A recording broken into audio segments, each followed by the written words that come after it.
स्वागत है आपके अपने YouTube channel study with Praveen पर। इस वीडियो में हम देखेंगे क्लास 7 का चैप्टर 1 प्रश्नावली 1.4 को। देखते हैं क्वेश्चन नंबर 1, निम्नलिखित के मान ज्ञात कीजिए। इसमें विभाजन पढ़ना है, विभाजन करना है।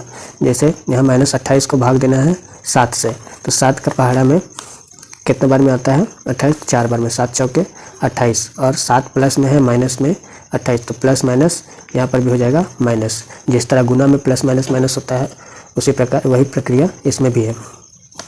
बी नंबर में दिया है कि 50 भागा -5, 50 को -5 से भागा देना है, तो 5 को 10 बार में भागा देंगे, 5 दही 50, और यहाँ माइनस है, माइनस प्लस आपका हो जाएगा माइनस। उसी प्रकार सी नंबर में दिया है -56 भागा -8 से भागा देना है, तो माइनस और माइनस हो जाएगा प्लस, माइनस माइनस प्लस, और 8 सत्ते 56, तो इसका आंसर होगा 7। उसी प्रकार डी नंबर में दिया है -29 को भागा देना है केवल 29 से, तो 29 एकम 29, और माइनस यहाँ पे प्लस है, माइनस प्लस माइनस, तो -1 हो जाएगा। ई नंबर देखते हैं। ई नंबर में है 15 को भागा देना है, ब्रैकेट के अंदर दिया हुआ है -4 और फिर +3, तो पहले हम ब्रैकेट को सॉल्व कर लेंगे। 15 भागा, यहाँ पे है minus plus, minus plus minus, 4 में 3 घटा देंगे तो 1 बचेगा, और चिन्ह बड़ा संख्या का, तो -1 बचेगा। -1 से भागा देंगे तो भागफल जो होगा 15 और -15 प्लस में माइनस प्लस माइनस, तो इसका आंसर हो जाएगा -15। देखते हैं एफ नंबर में है 0 को भागा देना है -11 से, तो किसी भी संख्या को से 0 को भाग हम नहीं दे सकते, इसीलिए इसका आंसर भागफल जो होगा वो 0 ही होगा। उसी प्रकार जी नंबर जो है, जी नंबर दिया हुआ है -31 को भागा देना है, ब्रैकेट के अंदर दिया है -30 और प्लस -1 और ब्रैकेट बंद। इसको पहले ब्रैकेट वाले को सॉल्व करेंगे, -31 भागा -30, और यहाँ प्लस माइनस माइनस हो जाएगा 1, फिर ब्रैकेट बंद, फिर एक स्टेप आएंगे नीचे, -31 को भाग देंगे अब माइनस माइनस प्लस, लेकिन चिन्ह माइनस का, अब माइनस माइनस भागा में प्लस हो जाएगा, और 31 को 31 से भागा देंगे तो भागफल जो होगा वो 1 होगा, तो आंसर हमारा 1 हो जाएगा। देखते हैं एच नंबर में भी दिया हुआ है ब्रैकेट में -6 गुना 5 ब्रैकेट बंद, और फिर भागा -2 प्लस 1 ब्रैकेट बंद। अब हम पहले ब्रैकेट को सॉल्व करेंगे, तो माइनस प्लस माइनस और 6 बचे, इधर 30 हो जाएगा, माइनस प्लस माइनस भागा माइनस प्लस माइनस, 2 में 1 घटा देंगे तो 1 बचेगा, और चिन्ह माइनस का, क्योंकि 2 माइनस बड़ा संख्या है 2, तो माइनस माइनस प्लस, इसका जो भागफल होगा 1 से 30 को भागा देंगे तो 30, इसका आंसर हो जाएगा 30। उसी प्रकार आई नंबर देखते हैं। आई नंबर में है कि 0 भागा -11, 0 को भागा देंगे -11 से, तो इसका भागफल जो होगा वो 0 ही होगा। अब देखते हैं क्वेश्चन नंबर 2 को। रिक्त स्थानों को भरिए। खाली स्थान को भरने के लिए बोला है। ये नंबर में 18 को भागा देना है -2 से, तो 2 का पहाड़ा में 9 बार में 18 आता है, तो यहाँ पे 9 लिख देंगे, लेकिन यहाँ पे माइनस, यहाँ प्लस, माइनस प्लस माइनस हो जाएगा, तो यहाँ भी माइनस। बी नंबर में है कि -21 को क्या से भागा दिया जाए कि -3 प्राप्त हो, तो हमको पता है कि भागफल में हम क्या करते हैं, -21 को हम किस संख्या से, मतलब ये जो संख्या है 3 से यदि हम 21 को भागा दे देते हैं, तो यहाँ पे जो संख्या होगा वो आएगा, जैसे 3 का पहाड़ा में 21 जो है वो 7 बार में आता है, तो यहाँ लिखेंगे 7, 7 तिया 21, आ गया 3 यहाँ पर, और यहाँ पे माइनस है, प्लस माइनस प्लस माइनस, तो यहाँ पे हो जाएगा 7। उसी प्रकार फिर देखेंगे सी नंबर में -203 भागा खालिस्तान बराबर 1, इसको किस संख्या से भागा दिया जाए कि यहाँ पर 1 प्राप्त हो जाए। तो हम जानते हैं कि किसी एक ही संख्या एक ही पूर्णांक की संख्या से भाग देने पर भागफल जो होता है वो 1 आता है। जैसे कि 203 है यहाँ, तो 203 से यदि भागा देंगे तो 203 एकम 203, लेकिन यहाँ माइनस है और यहाँ प्लस, तो यहाँ माइनस होना चाहिए था, यहाँ नहीं है, तो यहाँ प्लस लाने के लिए हम यहाँ भी माइनस देंगे, -203। उसी तरह डी नंबर 222 को क्या से भागा दिया जाए कि 200 भागफल जो है 222 ही आ जाए। तो 1 से भागा देंगे तो -1 से भागा देने पर 222 आएगा।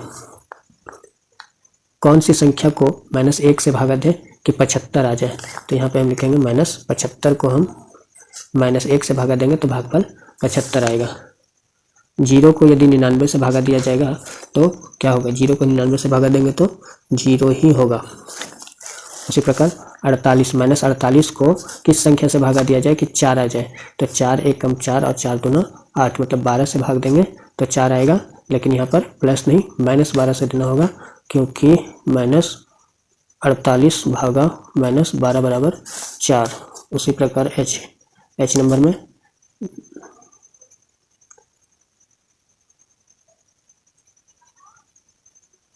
6 से कौन सी संख्या को भागा दे कि भागफल जो है -5 आ जाए। तो इन दोनों को गुना कर देने पर 6 × 30 आएगा। तो 30 को हम भागा देंगे, 6 से 30 को भागा देंगे तो 5 आएगा, तो हम -30 को भागा देंगे तो -5 आएगा। उसी प्रकार आई नंबर -87 को क्या से भागा दिया जाए कि 1 आ जाए। तो -1 से भागा देंगे, -87 से भागा देंगे, -87 से भागा देंगे तो 1 आएगा, माइनस प्लस और 87 एकम 87। उसी प्रकार जे नंबर में है कि 8 × 3 भागा -6 × 2, तो बराबर जो है यहाँ पर क्या आएगा कि बोल रहा है कि 8 दिया, मान लीजिए यहाँ पर 8 दिया 24 आया। अगर हम गुना करते हैं भागा माइनस प्लस माइनस और 6 दूना 12, तो -12 से यदि हम 24 को भागा देते हैं तो भागफल जो है वो 12 दूना 24 और माइनस प्लस माइनस, अर्थात यहाँ पे जो है वो -2 आएगा। भागफल जो है -2 आएगा। अब देखते हैं 3 नंबर, निम्नलिखित में से कौन सा कथन सत्य है और कौन सा असत्य। यहाँ देखेंगे, चेक करना है कि कौन सा सही है और कौन सा गलत है। -10 को यदि 0 से भागा दिया जाएगा तो भागफल 0 आएगा, तो यह हो जाएगा असत्य, क्योंकि 0 से किसी संख्या को भागा नहीं दिया जा सकता, वह अपरिभाषित होता। तो यह आपका असत्य लिखेंगे यहाँ पर, असत्य। फिर दूसरा में बोला है कि -0 को -8 से भागा देंगे तो भागफल होगा 0, तो हम इसको सत्य लिखेंगे, क्योंकि 0 आएगा, भाग देने पर 0 ही आएगा। 0 को 0 से भागा दिया जाएगा तो 0 आएगा, तो यह भी हो जाएगा आपका असत्य, क्योंकि 0 से किसी भी संख्या को भाग नहीं दिया जा सकता, वो भाग देने पर अपरिभाषित हो जाता है। -1 को 25 को -1 से भागा देने पर 25 प्राप्त होगा, ये आपका सत्य होगा। माइनस प्लस और 25 को 1 से भागा देंगे तो 25 आएगा, आपका डी नंबर सत्य हो जाएगा। उसी प्रकार -17 को 1 से भागा देने पर -17 प्राप्त होगा, सत्य, क्योंकि माइनस प्लस माइनस और 1 एकम 1 और 1 सत्य 7। एफ नंबर में 6 को 3 से भागा देने 6 भागा 3 बराबर 3 भागा 6, दोनों तरफ बराबर है, तो यह हो जाएगा असत्य, क्योंकि यहाँ a भागा b बराबर b भागा a दिया हुआ है, जो कि क्रम विनिमय का नियम है, और क्रम विनिमय का नियम भाग में सत्यापित नहीं होता है। ये क्रम विनिमय का नियम केवल योग और गुणा में सत्यापित होता है। अब देखिए हम क्वेश्चन नंबर 4 को, इसमें सत्यापित करने के लिए बोला गया है, यदि a बराबर 3 b बराबर -2 और 3 बराबर 4 हो तो एक समीकरण दे दिया है कि a भागा b plus C is not a भागा b प्लस a भागा c। इसको देखेंगे सिद्ध करके, सिद्ध करना है। a का मान 3 दिया तो 3 लिख देंगे, ब्रैकेट में b का मान -2 और प्लस और फिर 4। यहाँ पे भी मान रखेंगे, a का मान 3 भागा b का मान -2 फिर प्लस a का मान 3 और भागा 4। जब इसको हम हल करेंगे अब, तो यहाँ हो गया 3 भागा माइनस प्लस माइनस, 4 में 2 घटा देंगे तो 2 बचेगा, is not minus plus minus भागा में है मतलब 3 बट्टा माइनस 2, फिर प्लस 3 बट्टा 4। अब आगे इसको हल करेंगे तो ये हो गया आपका 3 बट्टा 2, एक तरफ आया 3 बट्टा 2। अब दूसरी तरफ देखते हैं, इसको हम लिखेंगे यहाँ, इसको यदि गुना कर देते हैं 1 माइनस 1 और माइनस 1 से, ताकि चिन्ह ऊपर चला जाए, तो हो जाएगा आपका -3 बट्टा 2 जोड़ 3 बट्टा 4। इसके बाद आगे हल करेंगे, 2 और 4 का एलसीएम लेंगे तो 4 एलसीएम हो जाएगा, और 2 से भागा देंगे 4 को तो 2 दूना 4 और -3 गुना हो जाएगा, प्लस 3 एकम 3। आगे हल करेंगे जब, तो 2 तिया 6 -6 और प्लस 3 बट्टा 4। यहाँ पे आएगा माइनस प्लस माइनस, 6 में 3 घट जाएगा तो -3 बट्टा 4। यहाँ की एक तरफ जो है 3 बट्टा 2 आ रहा है, और दूसरे तरफ -3 बट्टा 4, जो कि सिद्ध हो गया है कि ये दोनों LHS और RHS जो दोनों साइड है वो बराबर नहीं है। उसी का दूसरा नंबर देखेंगे अभी।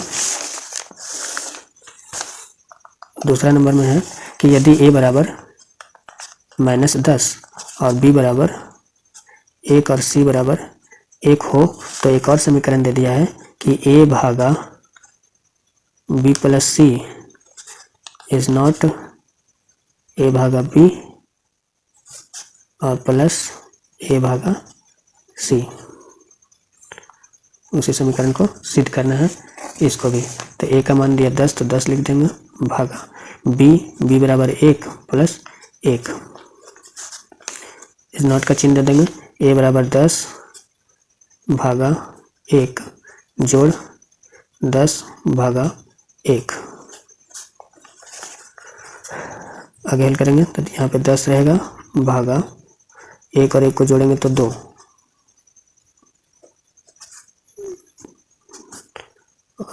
दस को 1 से भागा देंगे, 10 को 1 से भागा देंगे तो 10 प्लस 10 को 1 से भागा देंगे तो फिर आपका यहाँ भी 10, 2 से यहाँ 10 को भागा देंगे तो 2 पचे 10, एक तरफ 5 आएगा और दूसरे तरफ 20, जो कि बराबर नहीं आया। तो यह भी सिद्ध होता है कि LHS और RHS बराबर नहीं है। बस इसमें सत्यापित करके दिखाना था कि दोनों तरफ जो है वो बराबर नहीं आएगा। यहाँ हम लिख देंगे कि अतः a भागा b प्लस c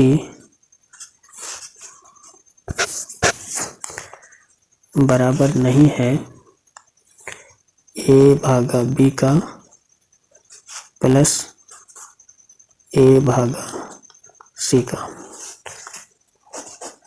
इसी को हम यहाँ भी लिख देंगे या फिर दोनों जगह पर लिख लेंगे। अब देखते हैं क्वेश्चन नंबर 5 को।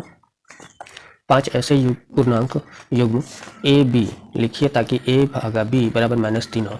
तो ऐसे जोड़ा को लिखना है जिसमें भागा देने पर a और b को आपस में भागा देने पर -3 प्राप्त हो। जैसे कि यहाँ एक पहला पूर्णांक दिया भी है, एक युग्म जो है वो क्वेश्चन नंबर 5 है। एक युग्म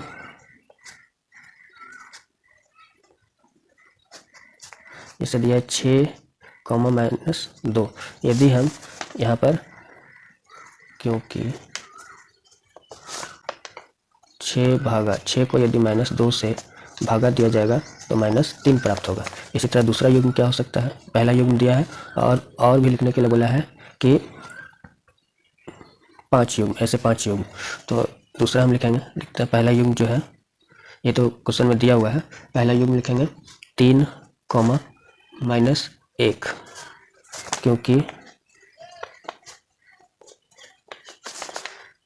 3 को यदि -1 से भागा देते हैं तो -3 आता है। दूसरा लिखते हैं 12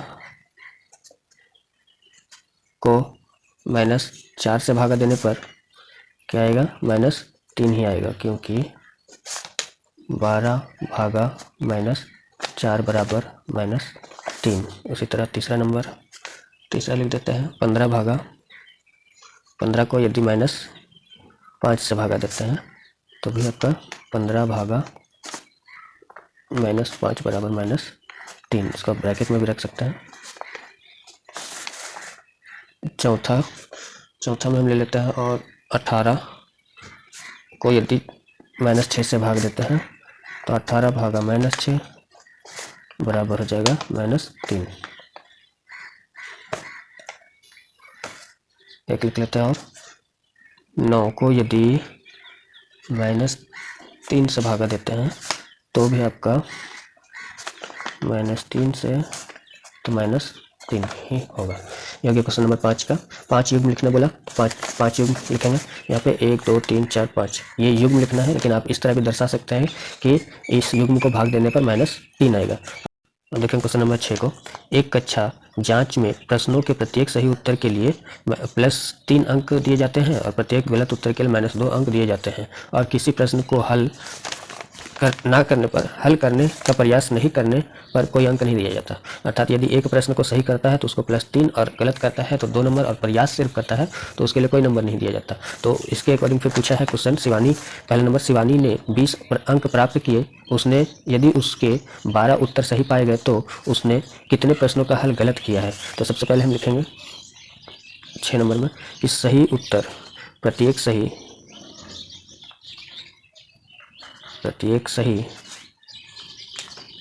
उत्तर के लिए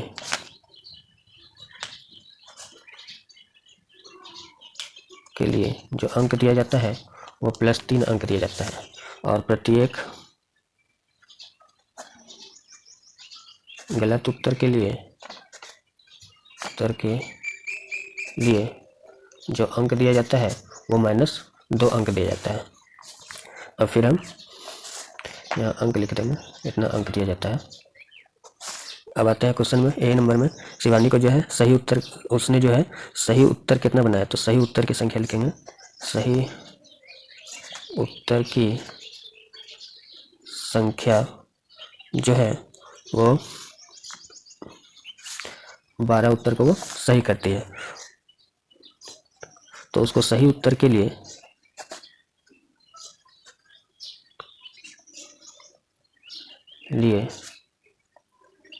प्राप्त अंक जो होगा वो होगा 12 सही करती है, और एक सही प्रश्न के लिए उसको 3 नंबर दिया जाता है। तो 12 के लिए 12 दिया, 36 अंक उसको सही अंक के लिए दिया जाता है, जो वो टोटल सही की उसके लिए। लेकिन उसका कुल 20 ही नंबर आता है। उसके द्वारा जो प्राप्त किया गया नंबर है, उसके द्वारा प्राप्त किया अंक जो है वो कुल 20 ही अंक है। तो फिर गलत उत्तरों के लिए प्राप्त अंक कितना होगा, गलत उत्तर के लिए उसको कितना नंबर दिया गया, तो लिखेंगे गलत उत्तर के लिए, फिर गलत उत्तर के लिए प्राप्त अंक कितना अंक उसको गलत उत्तर के लिए प्राप्त हुआ। तो कुल वो 36 नंबर क्या करता है, लाता है सही अंक से, लेकिन उसको प्राप्त होता है कुल 20 ही नंबर, 20 नंबर प्राप्त होता है। तो इसमें हम 20 में घटा देंगे, कुल कितना नंबर आया था, वो 36 नंबर का वो सही किया था 12 प्रश्नों को, तो 36 नंबर तो घटाएंगे तो आ जाएगा -16। मतलब -16 का जो है -16 उसका प्रश्न गलत हुआ था। गलत उत्तर दिए गए प्रश्नों की संख्या बराबर -16 अंक वो क्या करती है, -16 अंक वो गलत नंबर करती है। गलत नंबर उसका आता है -16 नंबर, और 20 नंबर वो कुल लाती है, और 36 नंबर उसका जो है वो सही वाला से आता है। तो उसका अंक जो है 16 है। -16 को यदि हम भागा दे देंगे -2 से, क्योंकि एक गलत प्रश्न के लिए -2 दिया जाता है, तो यहाँ पे प्रश्नों की संख्या आ जाएगा माइनस और माइनस प्लस और 2 चौके 8। तो गलत प्रश्नों की संख्या आ जाएगा आपका 8। प्रश्नों की संख्या जो उत्तर होगा वो 8 प्रश्न होगा। तो लिख देंगे यहाँ आंसर में, उत्तर में ये 8 प्रश्न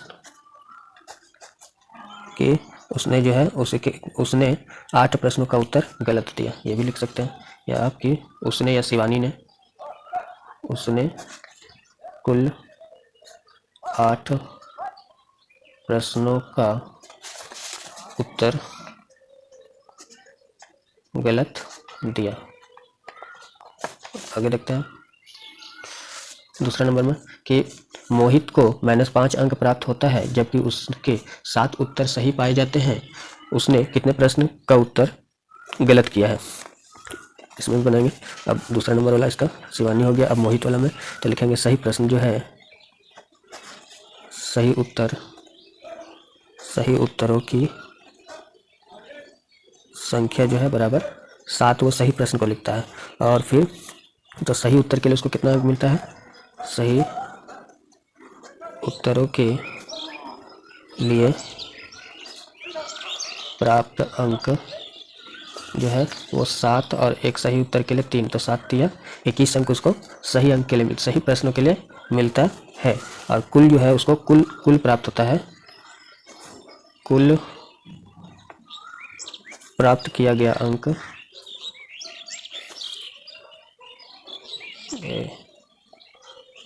बराबर -5 अंक है, लेकिन उसको -5 ही अंक प्राप्त होता है। तो गलत उत्तरों के लिए प्राप्त अंक बराबर कुल उसको कितना प्राप्त होता है, -5। सेम पहला नंबर के ही जैसा है। यहाँ पर शिवानी को 20 नंबर प्राप्त था, लेकिन मोहित को -5 अंक प्राप्त है, लेकिन वो सही अंक जो लाता है वो 21 लाता है। तो -5 में 21 को जब माइनस कर देंगे तो उसको गलत के लिए कितना नंबर मिला है वो हमको पता चलेगा। माइनस प्लस, तो 21 और 5 को जोड़ेंगे तो 26, माइनस में मतलब उसको जो है -26 अंक मिला है प्रश्नों को गलत करने के लिए। तो अब लिखेंगे गलत प्रश्नों की संख्या, गलत प्रश्नों की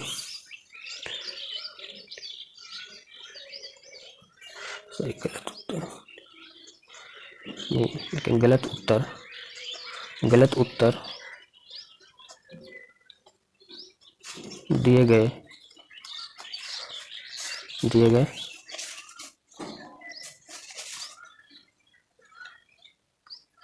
प्रश्नों की संख्या, पहले वो लाता है उसके गलत प्रश्नों की जो संख्या नंबर है वो -26, और एक प्रश्न के लिए -2 अंक दिए जाते हैं। तो -2 से जब भागा देंगे तो प्राप्त होगा 13, अर्थात 13 प्रश्न ऐसे हैं जो उसने गलत किए हैं, जो कि हमको निकालना था। तो हम लिखेंगे यहाँ पर फिर कि उसने कितने प्रश्न का उत्तर गलत दिया। तो आप लिख सकते हैं मोहित ने, उसने, या फिर मोहित ने। उत्तर में मोहित या उसने दोनों लिख सकते हैं, इसमें से कोई। उसने कुल 13 प्रश्नों का उत्तर गलत दिया।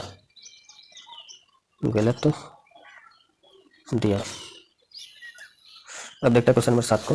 कोई दुकानदार एक कलम बेचने पर 1 रुपया का लाभ अर्जित करता है और अपने पुराने स्टॉक की पेंसिल को बेचते हुए 40 पैसे प्रति पेंसिल की हानि उठाता है। तो एक दुकानदार है, 1 रुपया एक कलम को बेचने पर 1 रुपया लाभ अर्जित करता है, लेकिन वो जो है पुराने स्टॉक में कुछ पेंसिल बचे हैं उसको भी साथ में बेचता है, तो उसको बेचने पर उसे 40 पैसा प्रति पेंसिल पर हानि उठाता है। तो ये लाभ हानि का क्वेश्चन है। तो यहाँ पर फिर उसके अकॉर्डिंग 2 क्वेश्चन पूछा है कि अक्टूबर माह में उसने 5 की हानि उठाई, अर्थात 5 रुपये की हानि उठाई। इस अवधि में 45 कलम बेची, बताइए इस अवधि में उसने कितनी पेंसिल बेची।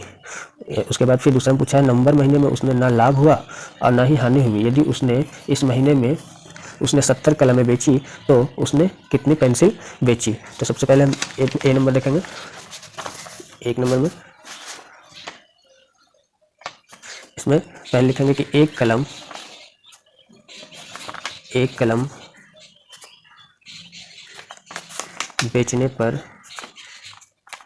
लाभ जो है 1 रुपया का वो लाभ कमाता है, और 45 कलम बेचने पर जो लाभ कमाएगा वो 45 रुपये का लाभ कमाएगा। क्यों? तो 45 गुना 1 रुपया बराबर 45 रुपये का वो लाभ कमा रहा है, लेकिन उसको कुछ हानि भी होता है। अब कुल हानि निकालेंगे। कुल हानि जो है, कुल हानि 5 रुपया, 5 रुपया का उसको हानि होता है। तो हानि को हम माइनस से इंडिकेट करते हैं, तो इसको हम -5 लिखेंगे, और लाभ को हम प्लस के रूप में इंडिकेट करेंगे, तो 45 रुपये को हम प्लस के रूप में इंडिकेट कर सकते हैं। उसके बाद फिर उठाई गई राशि हम लिखेंगे कि उठाई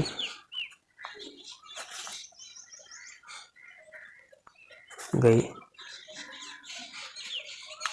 हानि बराबर कुल जो हानि हुआ माइनस अर्जित लाभ, जो हमको लाभ हुआ है वो, बराबर कुल हानि जो हुआ -5 रुपये का, और माइनस लाभ, माइनस और लाभ हुआ है 45 प्लस 45 रुपये हम बोल सकते हैं। फिर आगे -5 माइनस प्लस माइनस और 45, तो आपका हो गया -50, माइनस माइनस प्लस 45 और 5 50, -50। तो ये हो गया -50। तो -50 से घबराना नहीं है, क्योंकि ये माइनस जो है यहाँ पर हानि को दर्शा रहा है। तो 50, ये -50 रुपया अर्जित हुआ, ये रुपया में, इतना रुपया में। इसको हम देखेंगे जब इंडिकेट करेंगे, बदलेंगे पैसा में, तो हम पैसा में बदलने के लिए 550 को 100 से गुना कर देंगे, तो 5000 पैसे, 5000 पैसे। क्योंकि यहाँ पे निकालना है हमको पेंसिल, उसने कितनी पेंसिल बेची, और उसको एक पेंसिल पर 40 रुपये का हानि होता है, इसलिए 50 रुपये का जो है हम पहले पैसे में बदल दिया, तो 5000 पैसा कुल हो गया, उसको जो है 5000 पैसा का हानि हो रहा है। अब एक पेंसिल लिखेंगे कि एक पेंसिल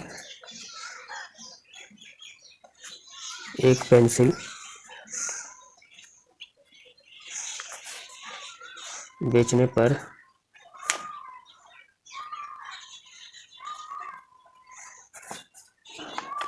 हानि होता है 40 पैसे का, इसको हम -40 पैसा भी बोल सकते हैं, क्योंकि माइनस जो है वो हानि को इंडिकेट करता है। यहाँ पे -40 पैसे का एक पेंसिल पर उसको हानि होता है, तो हम लिखेंगे बेची गई पेंसिलों की संख्या। अब हमको निकालना है बेची, तो लिखेंगे बेची गई पेंसिलों की संख्या बराबर कुल उसको हानि होता है 5000 का, तो यहाँ लिख देंगे -5000, क्योंकि उसको -5000 का हानि होता है, माइनस हम यूज़ करते हैं हानि के लिए, और एक पेंसिल के लिए 40 पैसे का, -40 पैसे का, माइनस माइनस कर दिएगा, 1 0 से 1 0, 4 से काटेंगे, 4 एकम 4, 1 इधर गया, 4 दूनी 8, और 2 इधर गया, और 4 5 20, अर्थात 125 पेंसिल, 125 पेंसिल इसका आंसर हो जाएगा। 125 पेंसिल वो बेचेगा, तब उसको जो है -5 रुपये का हानि होगा। उसी तरह दूसरा नंबर भी देखेंगे। दूसरे नंबर में दिया है कि नवंबर महीने में, ये अक्टूबर महीने का था, ये जो है अक्टूबर माह में, अक्टूबर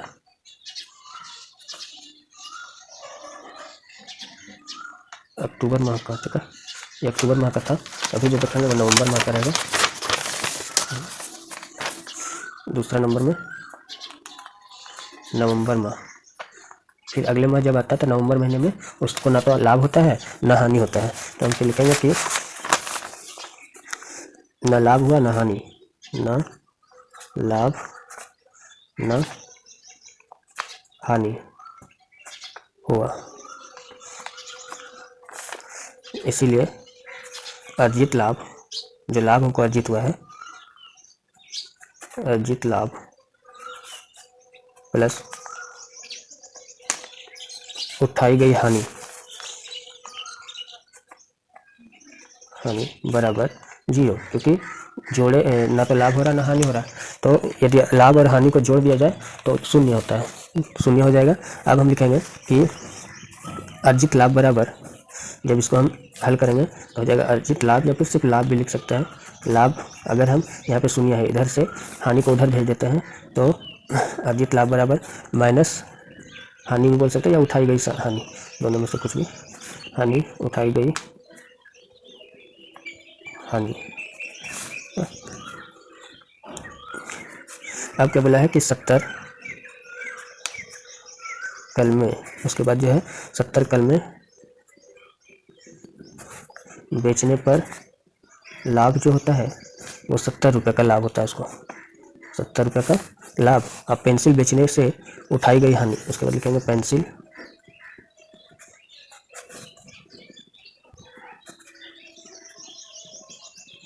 बेचने से उठाई गई हानि बराबर 70 रुपये का उसको लाभ हो रहा है, माइनस या फिर बराबर बोल सकता है माइनस 70 रुपया, क्योंकि लाभ और हानि यहाँ पे बराबर है। लाभ बराबर माइनस हानि, लाभ बराबर माइनस हानि, तो 70 का लाभ हो रहा है तो माइनस 70 का हानि भी होगा। अर्थात ये हम बोल सकते हैं कि इधर जो है वो 70 को अगर हम 100 से गुना किए तो 60,000 पैसे। क्यों किए 100 से गुना? क्योंकि ये जो है अभी रुपया में है और रुपया से इसको हम पैसा में बदलेंगे तो हो जाएगा आपका 60,000 पैसा। अब बेची गई पेंसिलों की संख्या निकालेंगे, लिखेंगे इसलिए बेची गई पेंसिलों की संख्या बराबर माइनस 7,000 और एक पेंसिल पर उसको हानि होता है माइनस 40 पैसा का, तो माइनस माइनस प्लस, एक जीरो से काटेंगे 7 एकम 7, 4 एकम 4 और 4 एकम 4, 3 10 7 और फिर 5, अर्थात 175 पेंसिल, 175 पेंसिल। तो लिखेंगे कि उसने 175 पेंसिल बेची, कि उसने नवंबर माह में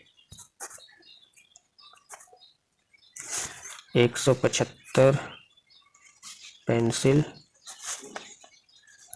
बेची।